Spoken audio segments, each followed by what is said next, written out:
Baie welkom, dis tyd weer vir Op die Spoor saam met my en Stefan Forsie, ons jagredakteur van Wild en Jag tydskrif. Ons gesels so 'n bietjie oor die April uitgawe.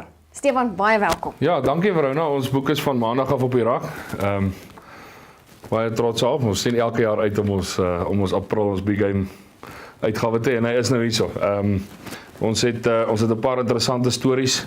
Ons het 'n olifantjag in Zimbabwe. Hy skop sommer af met hom op bladsy 10. Wow. Ja, Prof Botma se artikel gaan oor die buffels. My beerjag waaroor ek jou vertel het laas jaar. Ja. Het ons toe nou uiteindelik ons het besluit om plek te maak. Big game, ons het laas jaar se big game issue, het ons 'n bosbokjag gehad. En ons het 'n bosbok gejag tussen die olifante en die luiperds met 'n 500, met 'n dubbel. Jy weet so, alhoewel dit 'n klein bokkie was, is dit op daai manier gewees in die olifante vasloop. Dit was daai ervaring en ek het dieselfde maar gedink met die beerjag. Jy weet in Amerika word 'n beer geklassifiseer as 'n big game. Ja, want ek dink dit is 'n gevaarlike dier. Dit is 'n gevaarlike dier. Ons het swartbeere gaan jag. Ek dink as 'n ou daai groot grizzlies en veral in Europa daar bo in Kanada, waar daai goed word massive. Ek dink dit is nog gevaarliker. Maar ja, as jy vat daai beer in deel 2 kom Koenie se storie of die storie gaan aan. Daar was nie plek om alles in een boek in een uitgawe uit te kry nie, maar weet daai beer wat Koenie geskiet het 400 pond geweg. So. Ja, die beer wat ek geskiet het 270 pond geweg. Dit is swaarder as van die grootste luiperdmannetjies wat jy kry. So, dit is ongelooflik. Ja, jy kan dit klassifiseer as 'n gevaarlike wildjag ook, maar ek dink die term big game en dis hoekom ons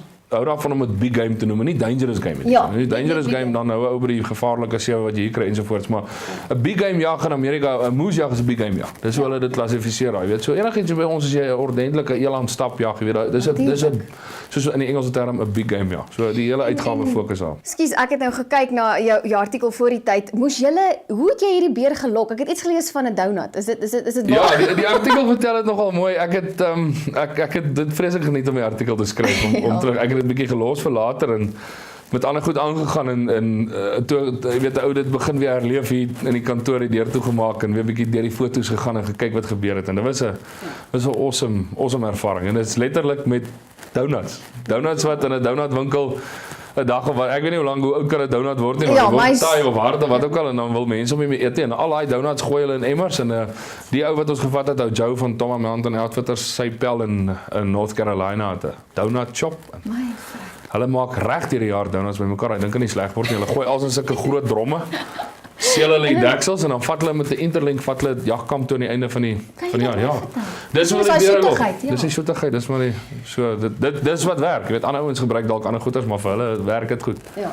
En dan natuurlik het ons het nou al ons jagstories en al ons dinge, al die gewone dinge soos ons jaggalery, al die dinge is daar. En ook as jy kyk, jy was natuurlik by die Iwa Outdoor Classic Show, daar's ook 'n stukkie daaroor in. En as jy agter in die tydskrif kyk, is dit altyd ons wildafdeling. Daar het ons gewone in gesprek met al die bekende wildboere en so aan. En ja, ek het ook gesien, Stefan, dat ons het hier 'n Safari Outdoor Jagfees bylaag. Hulle het hulle eie jagfees van die 19de tot die 30ste April. Ja, jy sal sien Wild en Jag is in 'n sakkie hierdie maand en dit is omdat Safari Outdoor hulle katalogus aan het. Ja.